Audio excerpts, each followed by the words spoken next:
Welcome to From a Woman to a Leader, a podcast dedicated to discussing the challenges and providing tips for women in tech leadership. Hi, I'm your host, Limor Bergman-Gross, and in each episode, we'll hear from other successful women in tech, sharing their stories, insights, and advice. Join us as we empower each other to reach our full potential in the tech industry.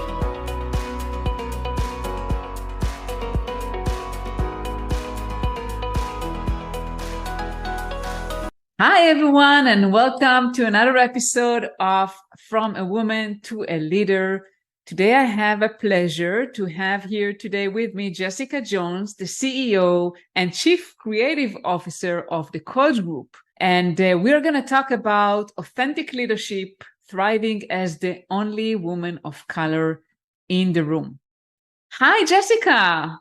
Hi, how are you? I'm good. How are you? I'm doing great. Thank you so much for having me.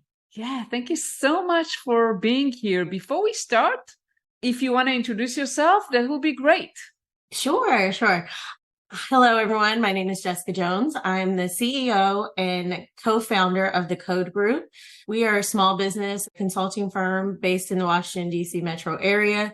Our focus is on communications, organizational development, and employee engagement. And we do that with coaching, we do that with courses and communication. So that's really our focus. Wonderful, wonderful. And this is so much needed, for sure. Yeah, absolutely. So maybe we'll start by, if you want to share a little bit about your journey in the tech industry and how you arrived at your current role as the CEO of the Code Group. Absolutely. So I would say my journey really started, I don't want to date myself too much, but I would go back to, say, 2005. I really started working in a government consulting firm. And in doing so, I was often the only non-technical person supporting technical transformations. So things like new processes, new tools. It was really recognized then that was a change management initiative. So I was often brought in to help initiate the change for a technical transformation, and doing that strategic guidance, things like communication, branding, reputation, that sort of thing. But over time, I would do some work for a client and another team on site would say, oh, we really need that skill set as well. We really like her facilitation approach, or we really like your strategic plan that you created. And they said, hey, would you be willing to do the same for us? So I thought, if they want me, then they should hire me. So my business partner, Chris Edmonds, he and I oftentimes would be the only non-technical people on site. And we thought it was just a natural progression to say, hey, let's go out on our own and they can hire us directly. So we did that. And we've been really lucky to actually work with some amazing clients along the way. That's wonderful. It's great to hear that. It's very inspiring to hear that you found kind of what you're really meant to be, right? What you're meant to do. Yeah. And just go ahead and do it. Absolutely. Sounds trivial, but it's not. No, it's not. I feel like I just really leaned into stuff that was actually natural for me. Yeah, for sure. Yeah. So we'll talk about authentic leadership and what does it even mean? Sure. So for me, I think being authentic is really truly being yourself. I would start with, what we were just talking about, like leaning in on who you are. I think even at a very, very early age, I want to say elementary school, I kind of recognized that I was more of a leader than a follower. My parents recognized that in me. They encouraged that in me. I can remember my dad saying, it doesn't matter that you're a girl. You can own it. Be the leader. Take charge. And even with teachers, they actually encouraged that in me. One thing that I guess sort of was a natural progression in my career is very early on, my favorite teacher in high school, Hope Perry, shout out to Hope. She's amazing. She actually noticed those leadership skills in me and I would say my unique ability for visual design and content creation. And she thought I should be the editor-in-chief of my yearbook staff. So she appointed me, and that actually gave me the opportunity to learn to delegate, to learn to manage conflicts, helped me to learn those actual content creation is actually seeing and being autonomous and seeing a project from start to finish. So for me, that has always been kind of leaning into who I am as an authentic person. And now I would say, kind of for me, being authentic often means really owning your own values, your own approach, letting your voice being heard, even if you feel like you're the only person in the room. And oftentimes I'm the only woman, I'm the only person of color, but it was intimidating early on, I'll be honest. Yeah. But now I really try to stand by my opinion. If other people are speaking over me, I try to take a pause and say, okay, what I was trying to say. And I feel like as women, we often have to do that, and we have to advocate for other women to do that as well. But the last thing I'll say about being an authentic leader is, for my current client, I have the pleasure of traveling around the world and doing training. So I get to interact with people of different cultures, different backgrounds. And if I'm not truly who I am and being authentic in myself, then it's not believable. And I can't really resonate with people, or they don't resonate with me. So I really try to just be who I am every day and kind of bring what I do to the table so people feel seen and heard. Absolutely. And you mentioned like having your authentic voice, right? Mhm. And appreciating it, because a lot of times, I mean, one of the challenges that I see with women, like we feel different, but we don't value that it is actually a good thing. Absolutely. And I think that is something that may even be something that we've been conditioned to over time, to not feel that we were, valued or we had a voice. But I think more and more just owning that, and really owning that your perspective is different as a woman, but saying, hey, I have something to add and bring to the table. Yeah, absolutely. So you talked about being the only woman in the room and the only person of color in the room. Can you share maybe a little bit about some challenges that you had and how you overcome them? Yeah, absolutely. So, like I said, I've worked for years supporting government clients, oftentimes law enforcement entities or government security. And that's just typically a male dominated industry. So, I've been typically the youngest person in the room, the only woman, and the only person of color. But really, what I try to do is just be honest and really say, hey, I have something to add. If you wanted me in the room, then I'm here for a reason. So sometimes it is challenging. And I've had those experiences where, I've been gaslighted, I've been spoken over, shushed, and really trying to own that. And then being authentic after the fact and saying to hopefully the leader in the room, hey, you had me there, but I didn't feel like my voice was being heard. I did have something to say. Going forward, can I say something?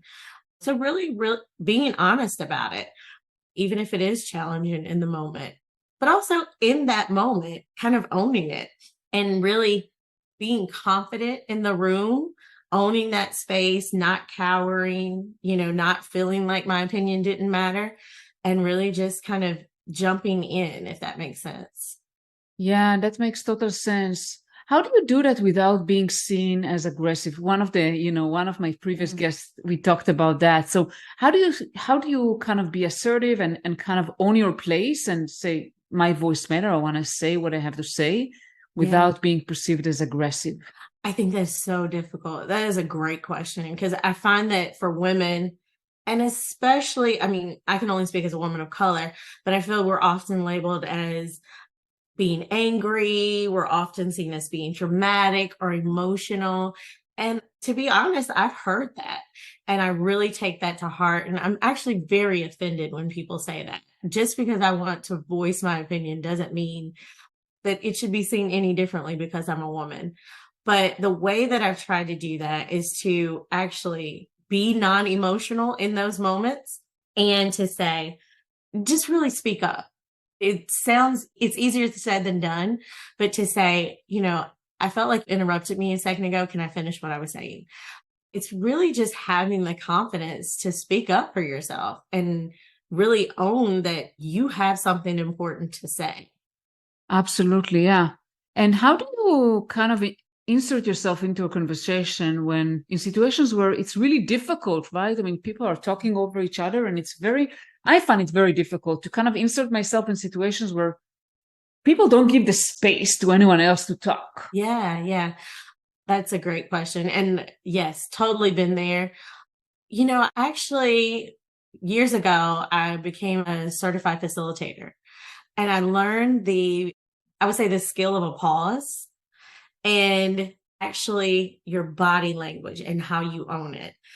I know that is putting the onus on you as an individual to do things differently, but I've learned that in those moments, if someone's speaking over me, to actually pause, to kind of calm myself enough, because am a person who can get easily offended. I don't like conflict. I don't want to be in those situations because I just think it's uncomfortable, especially when you're the only one, because you're going to be labeled. But I really try to pause and say, okay, can I finish what I was saying? And if it doesn't allow in the room, then I will, like I said, try to approach it in a different way by maybe sending an email afterwards, or talking to someone on the side and saying, hey, I really had something I wanted to add in, but I didn't feel my voice was heard. Yeah, I know it's difficult. Mhm. I usually try to face it also behind the scenes, kind of not to Yeah. confront people Yeah. head to head in a meeting. I agree, because I don't want to make it more awkward. And I don't actually want to give them that attention, if that makes sense. Because if they don't respect me enough to let me finish what I'm saying, I'm not going to argue with you in a meeting, but I want to approach it on the side. And oftentimes, I mean, like I said, I don't like conflict, but if it's necessary, I will lean in and say, hey, can I talk to you about what happened during the meeting? And that tends to work very well for me, because again, that's just being authentic and saying, it really bothered me when you spoke over me in a meeting. In the future, can you recognize that I'm trying to share my opinion? And I think just being honest and open with someone and not putting them on the spot as well really can kind of lean towards having a more positive interaction. Yeah, absolutely. As much as possible, being positive and taking it as a way to collaborate instead of combat with someone is better, if it's possible. Absolutely. If it's possible, absolutely. Yeah. Yeah. What other challenges have you faced? I mean, we talked about, not being heard in meetings and being overridden. What other challenges have you faced, or you think women of color face especially in tech or in male dominant environments? Sure. So I will say, my small business, woman owned, minority owned, we actually face a lot of challenges just getting opportunities. And when I say opportunities, it's a wide breadth of people doing this type of work out there. I get that. But when my skill set is recognized, when my reputation is strong, when people know what you bring to the table, and they still don't want to give you an opportunity, you have to question, like, what's going on here? You wanted me when I worked for this firm, but now you don't want to pay me because you may think, oh, she's making too much money. But for me, the difference is it's not recognized that I have a firm. I have people that I need to pay. I have employees. I have to pay benefits. And oftentimes I think people really kind of look at it as an individual. And I find that really difficult. And that's, as a woman, I would say specifically, people are, oh, well, she makes a lot of money doing what she does. But there's no real consideration for all of the things that go into being a business owner and an entrepreneur. So that's been a learning, I would say, opportunity for me to kind of use those opportunities to kind of help other people see how they may be discriminating, how they may be creating a challenging situation. And for me specifically, if I can create opportunities for other women, for other people of color, I want to do that, because I don't want them to have to go through what I went through.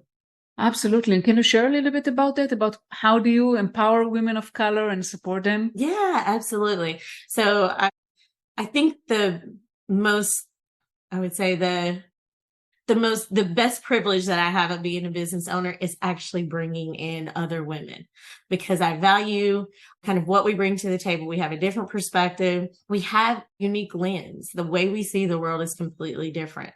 So in those male dominant client environment, I want to bring in more women, more people of color, so we can have those diverse thoughts and opinions. But what I try to do is mentor, actually have the sweetest mentee in the world. She's so cute. She really wanted to get into communications. And, she approached me and she said, "How did you do this?" And I just gave her my experience. But I try to encourage other women of color, especially in a younger generation, to be bold, to take those risks, and to put yourself out there, because we only really get one shot. And if you fail, you just try again. It's okay. It's okay to actually have things not go the way you were hoping it would, but to be resilient and actually try again. Absolutely. I think that one of the things I've seen, I just had a client today, a Black woman. And is it okay that I say a Black woman? Yes, I never yes. know if it's No, I prefer. appropriate. Yeah. Yes. And she's really disappointed in the environment she's at, that she's not supportive. And we talked about taking an initiatives and taking control, basically taking control, figuring out what you want, setting expectations with your manager, asking for feedback. She said, he never helps me. He never gives me. So asking for feedback, asking for growth opportunities, sharing what you're interested at, kind of, being more in control in your career. Absolutely. Yeah, I think that has always really worked well for me, is being assertive, and autonomy is something that I highly value. I want the ability to kind of create my own path, to think outside the box, and to bring those things to the table. So I really value that. It's something that I really strive to do in my career. What I would say to her or anyone else that's kind of dealing with that, find an opportunity or a challenge and really kind of think through what the solution would be. That has worked so well for me. If I go to my client and I say, "Hey, I've noticed this problem, this, opportunity, but here's what I think we could do." So not just presenting the problem, but presenting the solution as well, has worked so well for me, because oftentimes people say, "Oh, I didn't even realize we could do that." Yes, please run with it. So I would say that is a way to kind of take control of your career. And it typically works. I think people really want those innovative solutions. Yeah, absolutely. And managers like that someone that works for them comes with a solution or proposals rather than just presenting problems. As a manager, as a business owner, that is something that I value in my team members. If I need you to present the problem and present the solution as well, because if you just bring me a problem, you're just adding to my plate. So I try to do that for people that I support. I want people to do that who support me. And really, it offers the opportunity to bring your unique perspective, your unique approach to it, because no one else is going to think like you. And it really does kind of give you the ability to kind of think and do outside the box, which is really fun. Because, if we continue to do things the same way with the same approach, it's always going to be the same. It's never going to change. Yeah, and you mentioned a very important thing, is your unique perspective. And I think this is something that women don't appreciate. Yeah. We're different, but it's actually a good thing. It absolutely is. And that's why oftentimes my company, we do a lot of diversity and inclusion training, DIA, equity, inclusion, accessibility. And we talk a lot about a culture of belonging. So we want people to know that we kind of describe the difference between diversity and inclusion is being invited to the dance is diversity. So you have a lot of different people there. But being asked to dance is inclusion. You're a part of it. You're not just standing on the wall. You're being included in that. And if you feel like you can do that as your authentic self, you really feel like you belong. So really having diverse thought in any demographic, in anything that makes someone different, I think really brings unique perspectives to the table to create something that wouldn't do just on our own, if that makes sense. Absolutely. And you raise a very, very important point, the sense of belonging. Mm-hmm. And actually, we don't always feel like we belong. And I know personally, I, at times didn't feel I belong because I was different, right? Absolutely. Yeah, absolutely. And yeah, as I talked about earlier, being the youngest person in the room, being the only woman in the room, being the only non-technical person in the room. Oftentimes I didn't feel like I belonged. But kind of just thinking about my perspective is unique. I have something to bring to the table, and I can give them something that they haven't actually thought about. They're going to approach it from this way, but I'm thinking from a different perspective. So really just being confident in what you bring to the table and saying, my opinion matters. It actually helps people feel seen and heard, so they do feel like they belong. Absolutely. And how, in your trainings, how do you help organizations or teams kind of build that sense of belonging? That, let's say you're a woman of color, you're the only woman and the only woman of color in a team. Yeah. How can the team create a sense of belonging? Absolutely. That's a great question. We recently worked with a client that they really recognized they had a diversity issue. And what they were saying was it wasn't just people of color. They recognized that they were a woman-owned business, but they were only, and I love this phrase, hiring in their cul-de-sac. It was like a referral process. I know her. I know she's in the same field. Let's refer her.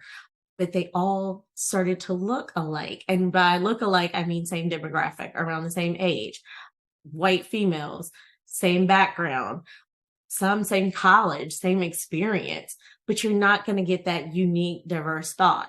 So what we did for them, we actually did a cultural assessment. We went in, we did interviews, we did focus groups, we did surveys. We actually even talked to people who had left, which actually included women of color. And we really wanted to get their unique perspective to know if they felt like they belong.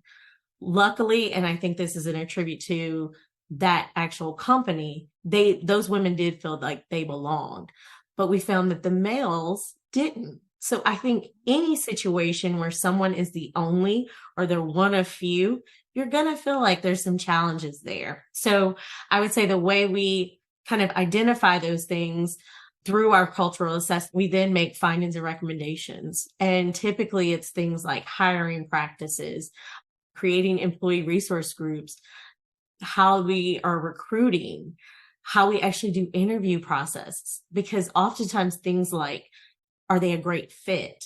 What does that mean? What does that look like? So really challenging yourself to think about what you're doing day in and day out, what it's innate, can make a big difference for a company or an organization. And training, obviously. I think when people kind of recognize that we all have bias, no matter what, every single person on the planet has some level of bias. But if we can recognize that in ourselves, we can do things differently. Yeah, I think awareness is a big part of it, right? Just being aware. Absolutely. And we have the pleasure of doing diversity, equity, inclusion, and accessibility training for a lot of clients. It's really something that we value because we want people to feel that it's a non-judgmental situation. We don't want people to feel like they're being attacked. I know sometimes that has kind of led to some discomfort because people feel like, oh, I'm going to be attacked for things that happened in the past. But that's really not the approach. It's to just recognize what you're bringing to the table and being your authentic self so you can allow someone else to be theirs. Yeah, and this is an important one, allowing someone else to be theirs, to be their authentic self. Mm-hmm. How do you do that? Let's say you have a team, and again, going back to that woman, she's not just the only woman of color, but she's very different mentality-wise. She cares about different things. It's very hard for her to connect, even on a personal level. So how can they help her so she can still be her authentic self, but feel like she belongs? Absolutely. So I would say things like employee resource groups, finding your fit. And I don't like the word fit because I think I'm the type of person that I feel like I can find something to connect with just about anyone on. But I do recognize in those environments where you feel like you aren't valued, where you feel like you aren't heard, that puts a lot of onus on that individual to do something different. But I would say for me, what I've done is to just find those relatable things. And I really like to have a one-on-one conversation. It's kind of my thing because I feel like if you talk to anyone, you can find those commonalities. So I would think for someone in that type of situation to really just kind of own it, and say, can I talk to you about this? I feel like I'm kind of I feel really uncomfortable. Again, I hate putting the onus on the person who feels like they're in a biased situation, but sometimes we have to help people recognize what's going on from our perspective, just because they don't recognize it. Everybody sees things through their own lens. And I would say, this is just my personal approach. If it's not a great fit for her personally, then maybe it's not the right location for her. Maybe, think about going somewhere else where you do feel like you're more valued and you feel more comfortable. Yeah, sometimes you're right. Sometimes we have to realize that maybe that's not a fit for us, right? Yes. Talk about fit. Maybe that's not a fit for us. Yeah, absolutely. And that's okay, because it was a learning experience.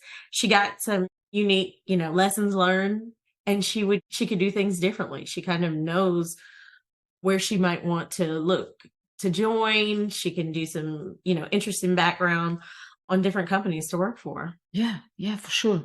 And Yeah. what kind of tips would you give to, to a Black woman that no matter where she goes, she'll be probably, one of few, because we know that there are very few women of color in executive roles. I mean, I think according to the Women in the Workplace, the recent one by McKinsey and Lean In org, there's like 6 or 7% Black women in the C-suite. Yeah. But what can still those Black women do in order to get to those roles? Do you have any tips? Absolutely. So I would say find a mentor and actually find someone that you feel comfortable with. So for me, I'm also a coach. I think hiring a coach that can help you figure out your approach is a great way. Having a mentor is completely different than a coach, because they're actually going to give you advice. Yeah. Having someone who's sponsoring you, so someone who's speaking on your behalf when you're not in the room, has been something that was phenomenal in my career. And I've been really lucky. I know not everybody has that opportunity, but I think once people get to know you, when they know what you bring to the table, they're more willing to sponsor you, even if you're not in the room. Additionally, I would say networking is huge. And I think we kind of, especially with COVID, we've gotten away from that and we kind of take that for granted. But I think if you can talk to someone, if you can make that connection, it really helps them to see. And I would say reach back. If you're a woman in that position, if you're in the C-suite, bring other women and other women of color along, because they need to be groomed. They need to actually see this is possible. If you don't see yourself, you never really feel like that's something that's possible. So helping them to actually gain that skill set, to know what it's like to be a leader, to give them the opportunities to take on a leadership role, I think is huge. So I think kind of it's twofold. If you have the opportunity to reach back and help others, but if you're looking to climb, find someone else that actually can help support you in your aspirations. Yeah, those are wonderful tips. And yeah, that's why we are here for, right? I mean, to help you, to support you. Yeah, absolutely.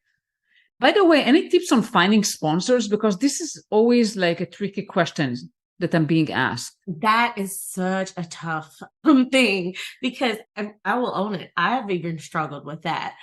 What has worked for me, again, kind of going back to how I started my consulting firm, people recognized what I brought to the table. I was authentically myself. I owned it. I really was confident in what I brought to the table. And in knowing that people recognize that you know your value, you know your worth. So I was really lucky or blessed, however you want to see it, to have a woman who recognized that in me and said, hey, I'm going to start something new. I need you to come with me. And oftentimes it was, oh, well, she's doing that, or, maybe she doesn't have the skill set. And she said, absolutely, she does. I know she does. I know I've worked with her. I know she brings us to the table. So I think building that connection and that rapport with someone that you know and you trust can help with the sponsorship. And again, finding a mentor, they can often act as a sponsor for you when they're not actually giving you that advice. Because I know for my mentee, I'm always looking for opportunities to kind of toss to her or give her opportunities to kind of take on new roles and to lead. So I think it's sort of a natural progression from a mentor relationship as well. Yeah, great. And my tip would be building relationships. Like you said about networking, it's all about building relationship constantly and bringing value. And when you build relationships inside your company and you bring value, absolutely, those people will support you. Absolutely, 100%. And I do think it is a little more difficult for women, especially if we're looking for a female sponsor. Maybe think outside the box. It might not always be another woman or another person of color. It could be a man. They could really, kind of build that relationship with you and recognize your value and sponsor you as well. Actually, yes. And based on my experience, actually, men were much more effective sponsors because they held the power positions and they could help me more. Absolutely. I've had really great experiences with a lot of male leaders. Yeah, they recognized it and saw it as a different skill set that they didn't have. So they really kind of would fight for, and their voices are often heard over someone else or over a woman or a person of color. So it's great if you can find a sponsor in any form that would speak up on your behalf. Great. Yeah. Well, can't believe, it's been such a wonderful conversation. We are about to end, but before we do, I wanted to ask you kind of to share a little bit about the work that you do. Who can you help? How can people reach out with you? Oh, Please. thank you. Yeah, I would love to. So again, my consulting firm, we do communications. So think anything from internal communications to external marketing, branding, brand strategies. We want really to help clients actually learn to communicate better to reach their target audiences. Then we approach it from an organizational development perspective. How are you structured? What trainings do you need? How do you actually help people in professional development, in leadership development? We actually create courses for clients. We have online courses, we in-person training where we want to help organizations really help their employees. And then we want people to feel engaged. Like something that I said early on, I love what I do every day. I can't even say it. It feels really cheesy to say, but I really love my job. I love what I do. And I want other people to feel that. So I want people to feel engaged and that they're a part of the culture. So we do that, like I said, through diversity and inclusion training. We do things like strategic planning, facilitation. We do coaching. Like I said, we do a lot of training, everything from DEIA to professional development on things like how to have a difficult conversation, how to be autonomous and be seen as a valued employee. We just launched a 36 course learning platform for one client that was not off the rack learning platform. It was something we actually created from beginning to end. And I'm so proud of it. I think it's amazing. We're looking forward to rolling that out across our company for other clients. But additionally, I would say the last thing we do is coaching. We really want to have that one-on-one relationship. We're helping leaders, we're helping other individuals within those client sites figure out how they can do things differently, how they can be better, how they show up every day, and how they engage. So that's just a little bit about us. I would love to connect with anyone who's interested in learning more about us. Our email is thecodegroup.org, and our email is info@thecodegroup.org. You please reach out to me personally. It's just jessica@thecodegroup.org. I would love to hear from you. Even if we do free consultations where we can chat about what your problem is and what we call designing the code that will help you for your success. So we know that's a really individualized approach that we want to take for each client. So I would love to work with others. Perfect. And I'll put all the information on the show notes.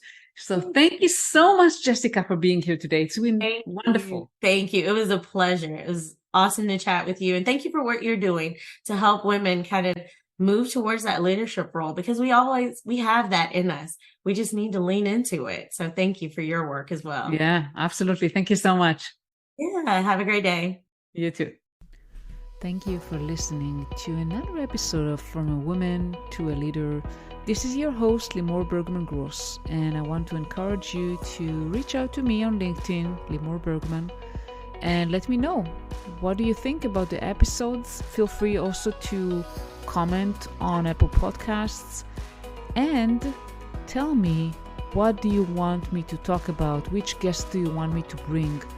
I really appreciate that, and have a wonderful day.